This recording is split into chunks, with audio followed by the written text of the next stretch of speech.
من الشيطان الرجيم بسم الله الرحمن الرحيم الحمد لله رب العالمين وبه نستعين اللهم صل على سيدنا محمد النبي الأمي وعلى آله وصحبه وسلم رب اشرح لي صدري ويسر لي أمري واحلل عقدة من لساني يفقه قولي ولا حول ولا قوة إلا بالله العلي العظيم إلهي أنت مقصودي ورضاك مطلوبي أعطني محبتك ومعرفتك. السلام عليكم ورحمة الله وبركاته. الحمد لله والشكر لله والصلاة والسلام على رسول الله أما بعد. Jadi alhamdulillah, bersyukur kehadiran Allah Subhanahu wa taala yang telah mengurniakan hidayah dan taufik kepada kita. Mudah-mudahan kita sentiasa memperolehi kurniaan hidayah dan taufik daripada Allah Subhanahu wa taala. Dan insya-Allah pada malam ini akan diteruskan lagi pengajian kitab Sairus Salikin karya Syekh Abdul Samad Al-Falembani rahmatullah alaih. Muka surat 165. Maka jikalau baik, maka jikalau engkau lihat akan kanok-kanok yang kecil, yang ini budak kecil, tengok budak kecil, maka kata olehmu di dalam hatimu itu bahawa kanak-kanak ini tiada ia berbuat maksiat akan Allah Ta'ala, dan aku berbuat maksiat akan Allah Ta'ala. Jadi perkara-perkara seperti ini ni diajarkan kepada kita untuk membuang sikap takabur dan sombong diri. Jadi kita ni disuruh supaya meletakkan diri pada kedudukan, merasakan diri sebagai orang yang paling rendah kedudukannya berbanding segala yang lain secara umum. Kadang-kadang orang tanya pula, dah macam mana kita dengar orang yang tidak beriman? Tidakkah orang yang beriman itu lebih mulia daripada orang yang tidak beriman? Jadi yang dikendaki, yang dimaksudkan oleh ulama-ulama tasawuf dengan kata-kata mereka seperti ini di dalam kitab-kitab mereka itu, iaitu perbandingan secara umum, tidak secara khusus. Bahawa kita rasakan bahawa kita dengan semua manusia yang lain, kita lah orang yang paling rendah kedudukannya. Jadi jangan tengok dari aspek bandingan kita sebagai seorang yang beriman dengan manusia yang tidak beriman. Jangan tengok dari segi sudut tu. Jadi kita fahami bahawa kita merasakan kita ni lebih rendah kedudukan berbanding yang lain secara umum, atau dari aspek-aspek tertentu. Kalau dalam contoh yang diberikan ini, bandingan kita ni banding dengan budak-budak, banding dengan dari segi memiliki ilmu dan melakukan kebaikan, sudah tentulah pada dasarnya kita ni lebih daripada budak-budak tu dari segi mengetahui, dari segi ilmu dan sebagainya. Tapi dalam hal dari aspek supaya kita ni tidak merasa sombong, tidak merasa bangga, supaya tidak menjadi takabur, hendaklah kita lihat sudut-sudut yang mana kita ni lebih rendah kedudukan dia daripada budak-budak tu. Sudut mana? Maka antaranya sudut melakukan dosa. Jadi dari segi bab dosa ni memang lebih budak-budak daripada kita. Sebab dia tidak melibatkan dosa, budak-budak lagi, tak balik lagi. Tapi kita sudah ada.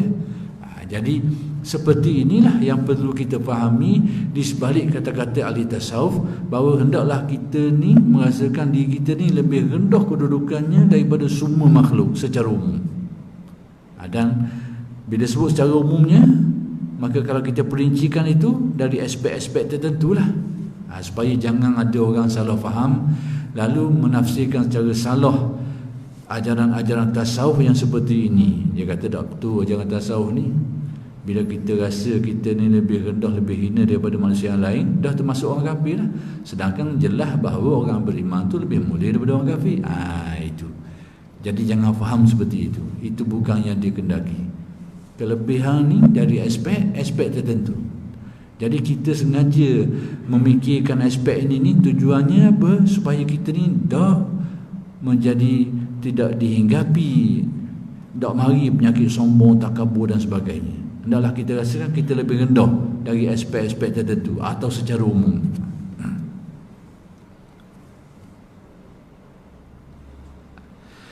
Maka tiada syak bahawa kanak-kanak ini terlebih mulia daripadaku. Jadi bila kita rasakan bandingkan budak-budak, tengok aspek mana yang dia lebih daripada kita. Kita ingat waktu tu. Jangan ingat aspek yang ditakdirkan Allah bahawa kita ni lebih daripada dia. Hakikat sebenarnya kita pun ada kelebihan berbanding dengan mereka tu, memang tak dinafikan. Tapi dalam proses, dalam usaha supaya kita tak jadi takabur, kita kena hadirkan sesuatu yang dengannya kita lebih rendah daripada orang yang kita tengok tadi tu.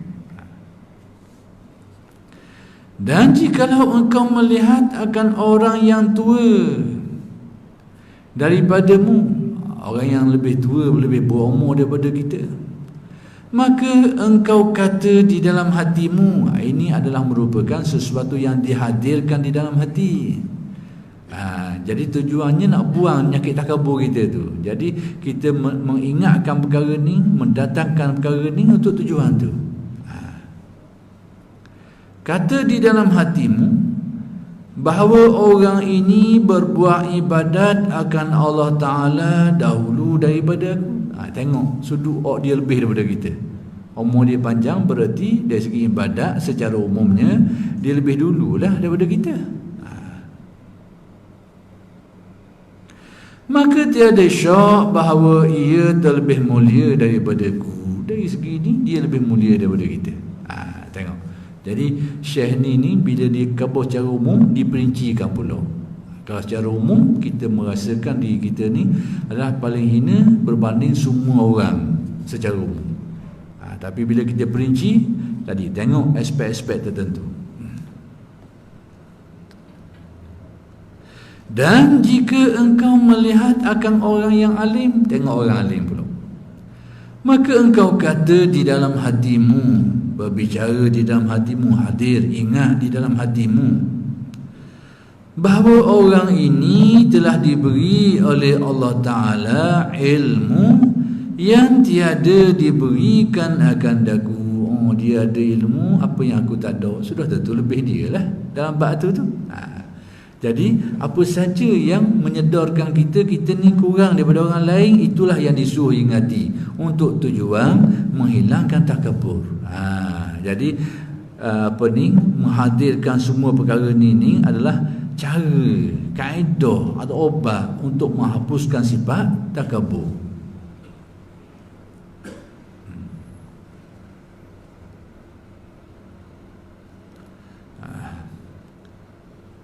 Dan sampai ia kepada ilmu yang tiada aku ketahui akan dia. Dia sudah mencapai suatu ilmu pengetahuan yang aku tak tahu benda tu, berarti dia lebih daripada aku. Maka tiada syak bahawa mereka itu mulia daripada aku. Tetapi aku menyamai akan dia. Menyamai akan dia ni dari segi manusia, sebagai seorang manusia samalah. Tapi dari segi ilmu lebih dia. Jadi perkara-perkara seperti inilah diajar dalam tasawuf sebagai cara untuk membuang sikap takabur. Tengok siapa saja kita ingatkan sesuatu yang kita ni lebih rendah dari dia.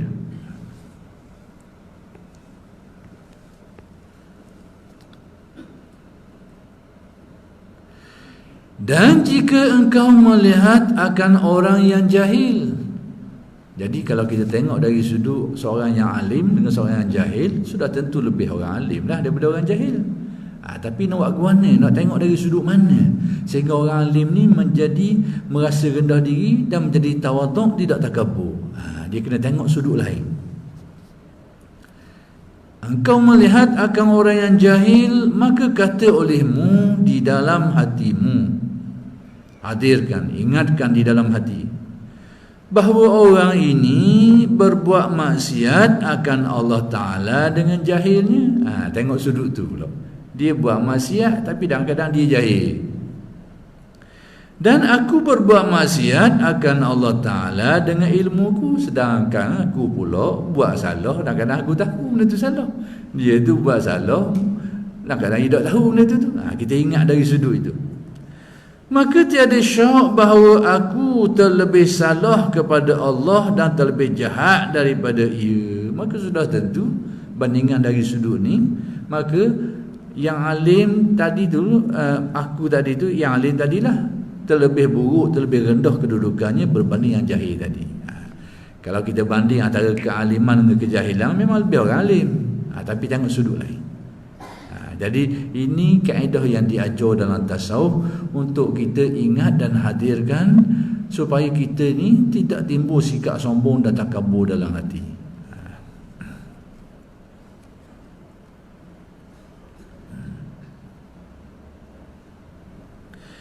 Dan lagi tiada aku ketahui dengan apa dimatikan akan daku, selagi kita tak tahu kesudahan kita mati guana kat gini. Dan dengan apa dimatikan akan dia, dan dia ni pula yang jahil ni mati guana kita pun tak tahu. Apakah kita kekal dalam keadaan mati dalam keadaan alim dan soleh? Tak pasti. Ataupun orang tadi pula, apakah dia ni akan mati dalam keadaan jahil dan melakukan kesalahan? Tak pasti. Kena ingat.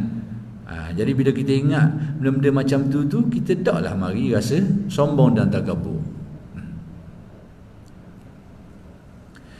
Dan barangkali ia taubat, maka barangkali diampuni Allah Ta'ala akan dosanya. Ada kemungkinan dia taubat, lalu diampunkan dosa oleh Allah.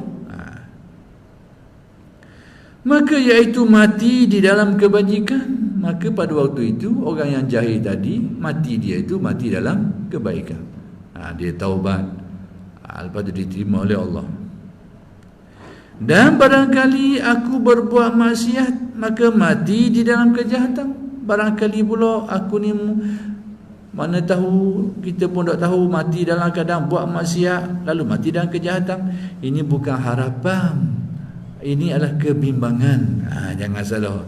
Kita tidak disuruh mengharapkan mati dalam kecelakaan, mati dalam kemaksiatan. Tapi hak ni hak yang kita bimbang, dan kita harap jangan berlaku. Tapi perlu ingat benda ni tentang kemungkinan tadi tu. Supaya apa? Supaya kita tak jadi orang yang sombong. Dan tiada syak bahawa ia terlebih baik daripadaku. Maka dari sudut-sudut ini tidak diragukan lagi bahawa si jahil tadi itu lebih baik daripada aku. Demikianlah caranya. Dan jika engkau melihat akan orang yang kafir, ni pula dia. Kalau kita banding antara mukmin dengan kafir, sudah tentu lebih orang mukmin lah. Tapi guana supaya kita ni tidak menjadi sombong dalam hal seperti ini. Nak pandang ke mana? Jika engkau melihat akan orang yang kafir, maka kata olehmu di dalam hatimu, sebut dalam hati, ingat, hadir dalam hati, bahawa orang ini tiada aku ketahui akan dia. Orang ini aku tak tahu. Mudah-mudahan ia masuk Islam, mati ia di dalam Islam, maka dapat ia kebahagiaan. Kita tak tahu kemungkinan kaki dia masuk Islam, lepas tu dia mati dalam Islam, lalu baiklah kematiannya tu. Kita kena ingat sudut-sudut tu. Tak ada kemungkinan. Dan diampuni Allah Ta'ala akan segala dosanya.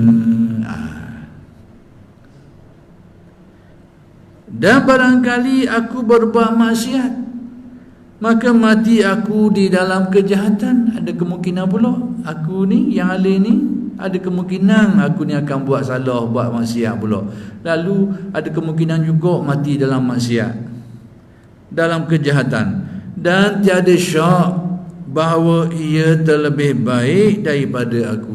Maka dari sudut ni, dari aspek ni, dia lebih baik daripada aku lah. Jadi bandingan yang dikatakan seorang mukmin dengan seorang kafir ni, bahawa kita rasa kita lebih rendah daripada dia, bukan dari sudut iman dan kufur tu, tapi dari sudut kebarangkalian tadi tu. Jadi kebarangkalian ini kita diajar supaya kita ingatkan dia, hadirkan dalam hati, tujuannya untuk buang sifat takabur. Jadi ulama tasawuf menjelaskan perkara ni dibimbangi takut ada orang salah faham, salah hurai, dibaca sekerak di atas. Lalu dibuat tafsiran. Tadilah bila kenyataan di tasawuf atas sekali tu dibuat kenyataan, hendaklah kita merasa kita lebih hina daripada sesiapa jua pun. Jadi kalau tidak baca sampai ujung ni, tidak nampak lah, sehingga timbul tomah. Tak betul kenyataan ni. Sebab apa? Tadilah takkanlah kita lebih hina daripada orang kafir. Jadi yang dikatakan kita ni, hendaklah kita rasa kita lebih hina daripada dia ni dari sudut tertentu, bukan bandingan antara iman dan kufurnya tu. Jadi benda ni perlu cermat supaya tidak timbul salah faham, tidak timbul tuduhan yang bukan-bukan terhadap ajaran-ajaran tasawuf. Pernah sekali Imam Junaid, dia dapat waktu berjihad, tiba-tiba dia bermimpi, Allah Ta'ala bukakan pintu hati dia tu, nampak ada 8 ke 9 keranda. Jadi Junaid masa dalam perang tu, dia kata dia dan kebetulan pergi rombongan dia ni dan pergi perang tu ada lebih kurang 8 atau 9 orang. Lalu Allah Ta'ala perlihatkan dia ada keranda yang terbang, seolahnya inilah tempatmu lagi. Jadi bilang-bilang sama sedah, sama cukup dengan bilangan dia dan murid-murid dia pergi perang. Bila berlaku perang, tiba-tiba murid-murid dia ikut sekali mati belaka. Tapi dia dipanjangkan umur, tak mati lagi. Jadi sekarang keranda tu tinggal orang lain penuh belaka dah. Jadi dalam pandangan Junaid, barangkali itulah yang Allah perlihatkan kepada aku, bahawa kanda-kanda tu untuk murid aku yang pergi perang tadi tu. Tapi sel lagi kosong ni mana ni? Kosong sel lagi ni. Jadi dia ingat ke dia lah, tapi Allah panjangkan umur dia. Kok mana sel lagi? Isi siapa dia pula? Rupa-rupanya orang kafir yang membunuh murid-murid Junaid tadi tu, 8 orang tadi, 8 orang tadi tu, tiba-tiba dalam medan perang tu dia bersyahadah.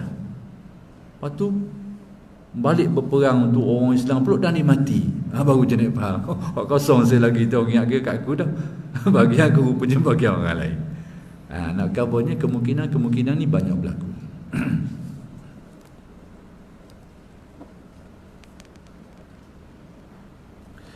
Wallahu a'lamu bi fasad. Faslun fil ujub. Ini suatu fasal pada menyatakan ujub,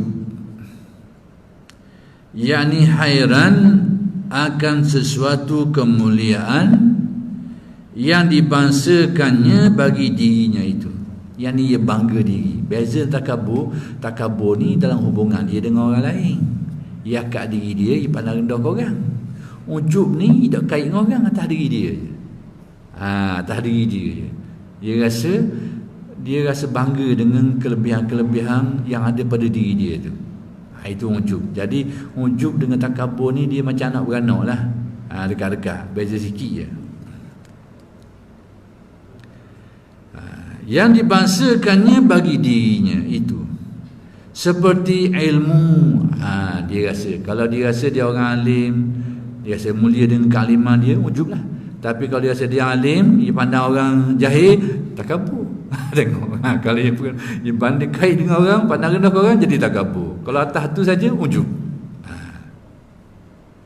Dan amal, di seorang yang ahli amal, orang yang banyak buat amal kebajikan, amal soleh, Kalau dia rasa bangga dengan sifat yang ada pada dirinya itu, itulah ujub. Dan harta, yang ni dia orang yang banyak harta, dia rasa bangga dengan kekayaan dia, itu juga ujub. Dan barang sebagainya, dah kira lah banyak perkara. Jadi seseorang yang merasa mulia dan bangga dengan kelebihan yang ada pada dirinya itu, maka itu dinamakan ujub. Baik, ketahui olehmu bahawa ujub itu dicela oleh syarak. Pertama sekali, sifat tu sifat yang dicela, yang sifat buruk, mazmumah, sifat yang buruk, sifat yang dicela oleh syarak. Dan iaitu satu maksiat yang batin. Jadi dia juga ada satu maksiat. Bila sebut maksiat ni, dia melibatkan dosa. Cuma tinggal lagi dosanya bersifat dosa batin, tersembunyi. Jadi rupa-rupanya perasaan tadi itu adalah merupakan perasaan yang merupakan dosa. Cuma kita ni kadang-kadang dimari perasaan tu, tapi kita ngaji, kita tahu benda tu buruk, cuba nak tolak, tapi mari juga. Tu mana tu? Tu dipanggil khawatir, lintasan. Jadi dia tahu lintasan tu buruk, tapi oleh kerana jiwa dia tu tak bersih molek, tak cuci molek, dia mari lintasan tu. Biasalah manusia ni. Tapi oleh kerana dia ada ilmu, ada iman, ada takwa, dia tahu benda tu buruk dan dia cuba tolak. Maka lintasan itu tidak dikira sebagai dosa. Hak yang dikira sebagai ujub ni, itu jadi pakaian dia, jadi perasaan dia, dia suka gitu, ujub lah. Tapi kalau dia tahu Allah, mari perasaan tu, tapi tak baik ni benda ni, dia tahu tapi cuba tolak, itu panggil dia sedang bermujahadah nak buang, tapi tak habis lagi, mari lagi. Jadi itu disebut khawatir, dan itu bukanlah dikira sebagai ujub.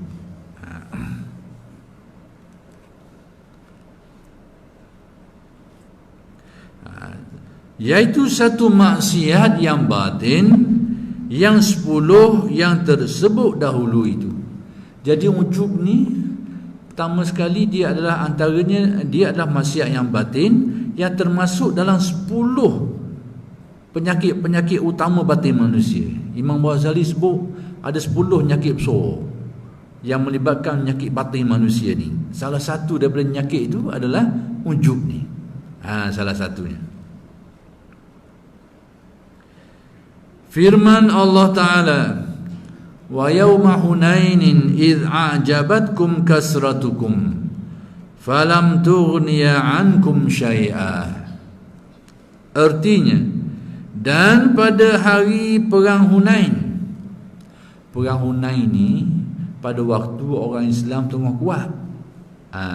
Perang-perang awal, perang Badar, perang Uhud, perang Khandaq, masa tu Islam tengah lemah dah orang, baru-baru nak naik. Hunain ni orang Islam tengah kuat. Tapi kita kena ambil perhatian sini, dan ambil perhatian benda ni sejarah ni berulang. Kena ingat molek, sejarah berulang. Wa tilkal ayyamu nudawiluha bainan nas. Hari-hari yang lepas-lepas tu dia akan jadi semula. Maksudnya kita kena tengok sejarah, ambil pengalaman daripada sejarah. Baik, dalam kisah perang Hunain ni guana orang Islam kuat, musuh dia orang Yahudi, Bani Nadir, Bani Quraizah dan beberapa Arab lah. Jumlah yang kecil, yang sedikit berbanding orang Islam. Baik, yang kedua, yang menyerang adalah orang Islam, yang pergi orang Islam, tapi yang berbenteng, yang berjaga tu orang Yahudi. Berbeza dengan perang Uhud, perang-perang awal dulu Islam diserang, yang ini dalam perang ni Islam yang menyerang. Kerana ada sebab lah terjadi perang ni. Dan mereka berjaga di perbatasan saja. Jumlahnya lebih besar, lebih ramai orang Islam. Jadi musuhnya jumlahnya lebih kecil. Baik, apa yang berlaku? Baik, kat awal kalah orang Islam. Kalah. Sebab apa kalah? Kerana yang bagi nyakit ujub ni lah.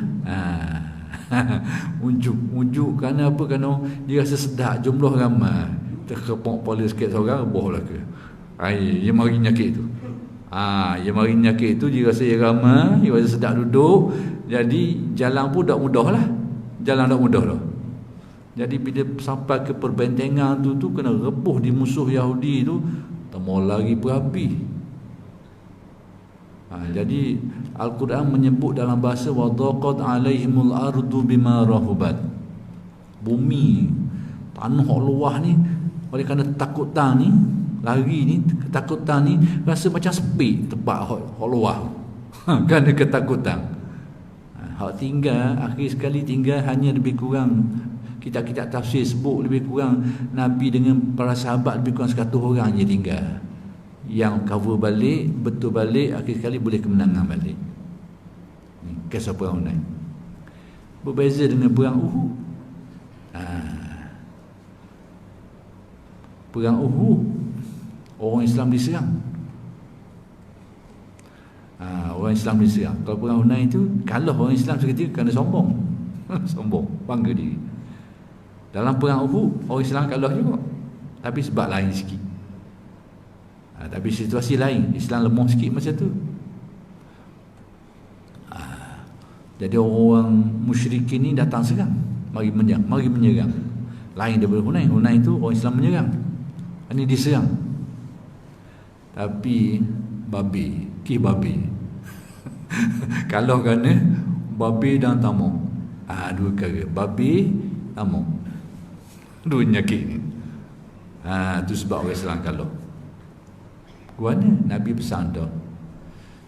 Nabi letak strategi perang, orang atas bukit jaga panah ni, jangan tinggal tempat ni apa-apa pun yang berlaku, jangan berganjok. Tapi bila orang musyrikun ni datang menyerang, orang Islam duduk di atas. Zaman dulu strategi perang, orang duduk atas bukit tu orang sedap. Main manah ni zaman dulu, strategi zaman dulu lah. Jadi bila diserang tu di Bukit Uhud, orang Islam berbaitan situ tu, menang. Sehingga kira-kira musyrikun ni tembus lari. Abu Sufyan lari.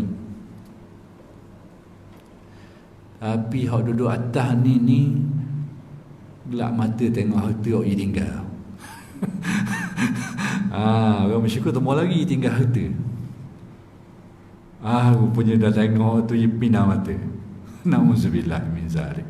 Dia pindah mata dah sekarang. Jadi babi, Nabi kata jangan turun cukup. Kejar tinggal, hanya beberapa orang tinggal, termasuklah Hamzah. Dan itulah saatnya, waktunya Hamzah mati dalam perang tu. Jeneral mati. Perang perebet, jeneral mati. Turun, kejar, ambil babi. Abu Sufyan ni panglima perang pandai. Lari sekejap, tengok orang turun, syung yang lipat balik. Pandai panglima jeneral ni. Lipat balik, dia serang, habis kena.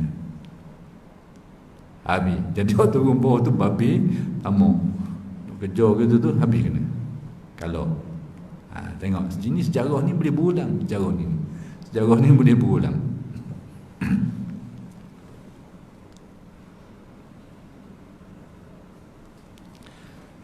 Kita tengok sejarah-sejarah yang lain banyak lagi lah. Jadi ayat ni nak khabar ni, contoh yang didatangkan ni tentang sifat ujub tadi tu. Dengan sifat tu orang Islam kalah. Artinya, dan pada hari perang Hunain. Jadi perang Hunain ni saya sebut kisah umum tadilah. Orang Islam kuat, lebih ramai dan menyerang. Kerana kamu ujub, tapi nyakit ni mari. Nyakit badan kakoh, tapi jiwa jadi lemah dengan nyakit ini. Ujub ni, bangga diri ni. Sebab banyak kamu, jumlah kamu yang ramai itu menyebabkan dia rasa bangga. Kalau sebelum ni hatinya bulat bergantung pada Allah, harap pertolongan Allah, sekarang hak tu jadi nipih. Hak kakohnya berasa kita ni dari apa, kita ramai kali ni kuat ni. Ini mari nyakit tu. Ini mari nyakit tu ni. Jadi rasa jumlah yang ramai. Maka tiada terkaya daripada kamu akan sesuatu, sedangkan semua itu tidak memberi manfaat sedikit pun. Dengan jumlah itu tidak memberikan manfaat apa pun. Habis. Dan lagi firman Allah Ta'ala dalam ayat yang lain, wa hum yahsabuna annahum yuhsinuna sun'a. Artinya, dan adalah mereka itu menyangka ia akan bahawasanya membanyakkan mereka itu akan perbuatan mereka itu. Mereka sangka mereka ni banyak buat baik. Mereka ujub bangga dengan banyaknya perbuatan-perbuatan baik, perkara-perkara baik yang mereka lakukan. Ini semua adalah contoh dalil-dalil yang menyebut tentang ujub.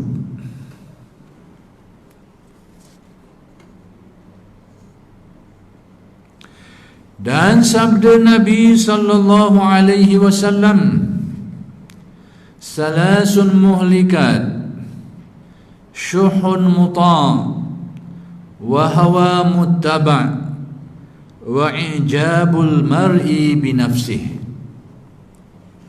Artinya, 3 perkara yang membinasakan. Nabi khabar ada 3 perkara, 3 penyakit. Penyakit ni merosakkan manusia, yang membinasakan manusia. Pertama, kikir yang diikuti. Kikir yang diikuti ni, sebab tu didatangkan sifat kikir ni, kedekut yang dituruti. Manusia ni, dia kata siapa dia, sifat tu tetap ada.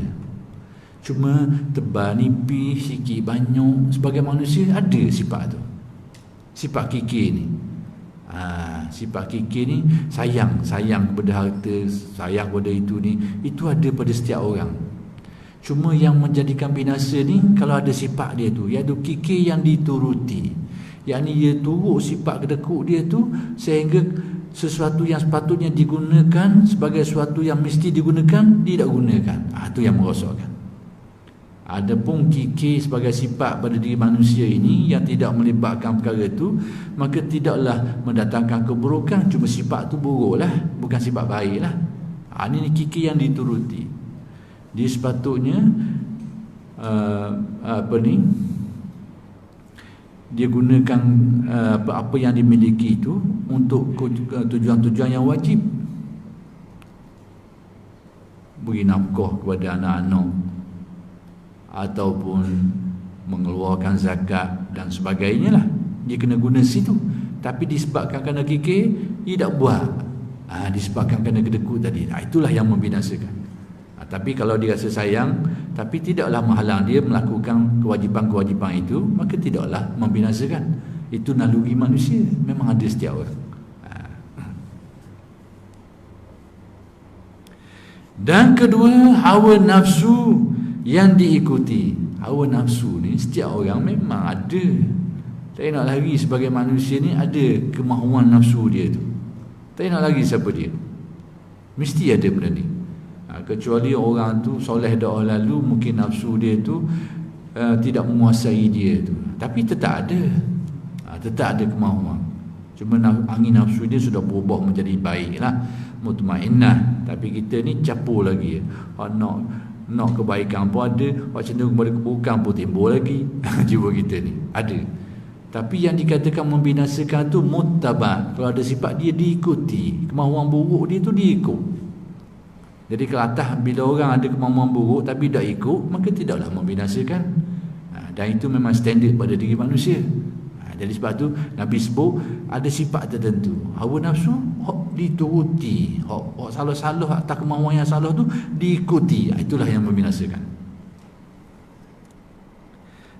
Hawa nafsu yang diikuti, yakni mengikut perbuatan yang disukai oleh nafsunya, yakni yang buruk, yang salah.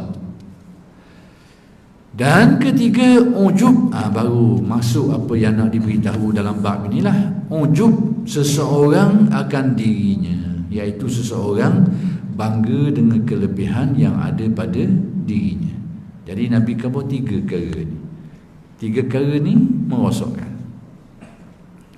Dan kata Imam Al-Ghazali rahimahullahu ta'ala, wa haqiqatul ujubi takabburun yahsulu fil batini bitakhayyuli kamalihi min ilmin aw amalin, fa in kana khaifan ala zawalihi fahuwa ghairu mu'jibin, wa in kana yafrahu likaunihi ni'matan min Allah ta'ala fa huwa laysa bi'ujubin bal huwa masrurun bi fadlillahi wa in kana naziran ilaihi min haitsu sifatuhu ghairu multafitin ila makani zawalihi wala ila al-mun'imi bihi bal ila sifatihi fahadha huwal ujubu wa huwa minal muhlikat. Tengok, ada dekat dengan ujub ni ada perkara-perkara lain, tapi benda tu tak salah, tapi dekat sepadang dia tu. Jadi kalau kita tak perasan kau, kita keliru sini. Ujub yang merosakkan dengan benda lain yang dekat dengan ujub tapi bukan ujub. Tengok macam mana kata Ghazali. Artinya, dan hakikat ujub itu, hakikat sebenar ujub ni guana. Apa benda ujub ni? Iaitu takabur. Bermula dengan sifat takabur, sombong, bangga. Yakni membesarkan akan diri, kagum terhadap diri yang hasil di dalam batin. Benda ni timbul dalam hati, batin. Dengan sebab disangkanya akan dirinya itu bersifat dengan sifat kesempurnaan. Mari sifat besar diri ni, rasa besar diri ni, mari mana? Atas sangkaan. Dia sangka dirinya memiliki sifat kesempurnaan. Padahal semuanya anugerah pemberian Allah. Itu sebab tu Syekh kata atas sangkaan. Sebab awak sangka tu tak betul. Dia sangka sifat tu sifat dia. Padahal hakikat sebenar yang dikurnia oleh Allah. Katakanlah dia sombong, dia rasa besar, dia tahu yang diri dia besar, keistimewaan. Tapi dalam masa yang sama Ustaz, dia kira apa yang kemudian ada pada aku ni Allah Ta'ala. Ni nak sebut ni. Habis tak habis kerja tu. Jawapannya ada sini. Sikit lagi. Jadi Imam Ghazali sebut dah tadi. Cuma kau harap kau Melayu ni. Baik, tengok. Bersifat dengan sifat kesempurnaan daripada ilmu, yakni seperti ilmu, dia rasa dia alim, atas sangkaan dia rasa dia alim. Padahal dia jadi alim pun kerana kurnia Allah. Tapi oleh kerana dia lupa yang tu, dia sangka dia mari ujub. Itu maksudnya. Atau daripada amal, dia rasa dia banyak amalan, banyak kebaikan, padahal dengan taufik Allah, tapi dia lupa bahagian tu. Maka ini jawapannya. Maka jikalau ada ia takut atas hilangnya, dia ni rasa bimbang, takut ilmu dia tu hilang, ditarik balik, amalnya tu ditarik balik oleh Allah, dia ada perasaan tu, maka iaitu tiada dinamakan ujub. Hak ni tidak dinamakan ujub. Sebab apa? Sebab bila dia takut hilang tu, berarti dia sedar benda tu bukan hak dia. Jadi kalau dia tahu dia ada ilmu tapi dia rasa bimbang, nanti kan Allah Ta'ala ilmu aku habis lagi, hilang ilmu aku, ataupun amalan soleh kaya aku dah nak buat amal, berarti pada ketika dia rasa gitu tu menunjukkan bahawa dia faham dan tahu bahawa itu bukan hak dia, bukan milik dia, bukan sifat dia. Jadi ini bukan ujub. Kalau dia ada sifat tu. Dan jikalau suka ia akan sifat kesempurnaan. Baik, yang kedua, dia suka dengan sifat yang ada pada dia tu, dengan ilmu yang ada pada dia, dengan amal pada dia, dia suka hati. Tadi dia takut nanti habis ilmu dia, kurang ilmu dia, jadi jahil dia. Ni dah, dia suka dengan ilmu yang ada pada dia, dengan amal soleh yang ada pada dia. Dengan keadaannya itu nikmat daripada Allah. Tadi dalam keadaan dia suka dia jadi alim, tapi dia pandang itu adalah nikmat Allah pada dia. Maka iaitu tiada dinamakan akan dia ujub. Ni tidak dinamakan ujub. Jadi kalau dia ada ilmu, dia ada masa, dia suka benda tu ada pada dia, tapi dia pandang itu sebagai nikmat Allah ke dia. Berarti ujub ni orang yang ia lupa benda tu. Dia rasa ilmu seolah-olahnya benda tu sifat dia, alim sifat dia, amal soleh sifat dia, dia lupa pemberian Allah. Lalu dia bangga dengannya, itu baru ujub. Tapi kalau dia ada sifat takut, kalau kali ilmu dia hilang, ataupun dan sebagainya hilang, itu bukan lagi ujub. Ataupun dia suka dengan apa yang ada padanya itu atas pandangan, itu nikmat Allah padanya, itu juga bukan ujub. Kalau masuk tak kisah pula pun naik dia overconfident. Ya, dia nak kata overconfident pun tak juga. Dia lebih kepada dia lupa dah. Pautan hatinya kepada Allah tu macam tergelang, lupa sekejap kerana pandang atas jumlahnya yang besar tu. Ghaflah. Jadi adalah mana overconfident lah. Bolehlah kau hari ni bolehlah letak nama tu sikit. Kalau dia pakai kabur dia guna untuk kebaikan. Guna? Dia sifat takabur dia tu dia guna untuk kebaikan. Contohnya dia cuma cerita ada orang nak buat kacau di masjid ni, contohnya. Dia kata memberitahu orang tu yang mari sini. Tak benar dia aku suka. Contohnya kalau mari siap. Ya, itu dia tu supaya nak mengelak kepada. Ya. Jadi perkara yang seperti itu juga, seperti ini juga, itu tidak dinamakan sebagai takabur. Kalau dalam perang dipanggil khailat. Khailat ni tujuan untuk membasmikan benda yang buruk tadi tu, lalu dia menunjukkan benda tu untuk tujuan membuang benda tu, menghalang benda dan sebagainya. Dia macam benda ni jugalah. Perkara seperti itu sekalipun dari satu sisi nampak macam takabur, tapi package dia tu tidak dinamakan sebagai takabur. Jadi kalau dalam perang dipanggil khailat. Macam kita ni tunjuk kagah kepada musuh, mari dah balik mu. Jadi nak tunjuk kagah supaya pasal musuh dia takut. Jadi nampak zahir mu, takabur mu ni. Jadi zahirnya tu tak dikira. Sebab apa? Kerana bukan itu tujuan dia. Tujuannya adalah untuk melemahkan, menakutkan orang lain yang akan buat keburukan dan sebagainya. Jadi benda-benda macam ini memang disebut dalam hadis lah, dan tidak dinamakan sebagai takabur. Tetapi iaitu suka dengan yang demikian itu, sekiranya kalau dia suka dengan sifat-sifat yang baik yang ada pada dia tu, dengan alim dia, dengan soleh dia, dengan itu dia suka, iaitu anugerah akan dia daripada Allah Ta'ala. Atas dasar itu anugerah daripada Allah. Jadi kalau begitu keadaannya, tidak dinamakan sebagai ujub. Dan jikalau adalah melihat kepada sifat kesempurnaan itu, tapi kalau dia tengok kepada sifat yang ada, sifat yang baik yang ada pada dirinya itu, yang sempurna itu, iaitu daripada sekira-kira sifat yang dibangsakannya kepada dirinya. Dia tengok benda tu adalah sifat yang ada pada dirinya. Dia lupa dah pemberian Allah tadi itu. Dia lupa, ghaflah. Padahal tiada menilik kepada dapat hilangnya. Dia tak tengok pun sifatnya akan boleh hilang, boleh terhapus. Kalau dia sedar bahawa sifat akan hilang, berarti dia tahulah benda tu bukan hak dia, maka tak ada lah ujub. Ni dah, dia tak nampak tu sifatnya akan hilang. Dia tak nampak benda tu, dia tak tengok pun benda tu. Dan tiada menilai ia kepada kesempurnaan itu, iaitu nikmat daripada Allah. Demikian juga dia tak tengok benda tu sebagai nikmat daripada Allah. Berarti dia tengok sifat sempurna tu sifat diri dia. Itulah yang dinamakan sebagai ujub.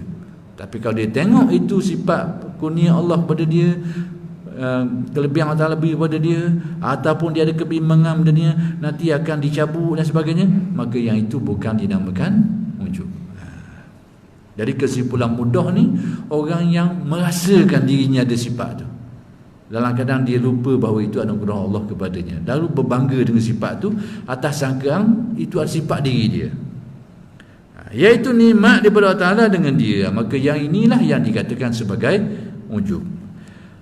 Tetapi adalah menilik kepada sifat kesempurnaan itu sifat bagi dirinya. Dia tengok sifat kesempurnaan tadi itu memang sifat diri dia, dia tak tengok dah itu kurnia Allah ke dia, maka inilah dinamakan ujub. Jadi dalam tiga keadaan tadi tu, hak saja yang dinamakan ujub, iaitu orang yang rasa bangga kerana melihat sifat itu ada pada dirinya, dipandang atas dirinya dan rasa bangga dengannya, itulah ujub.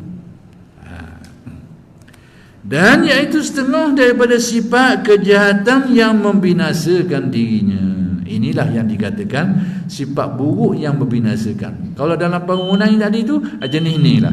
Dalam penggunaan yang tadi tu, jenis ni. Membinasakan dirinya itu, Inilah ibarat Imam Al-Ghazali. Wallahu subhanahu wa ta'ala alam. Assalamualaikum warahmatullahi wabarakatuh.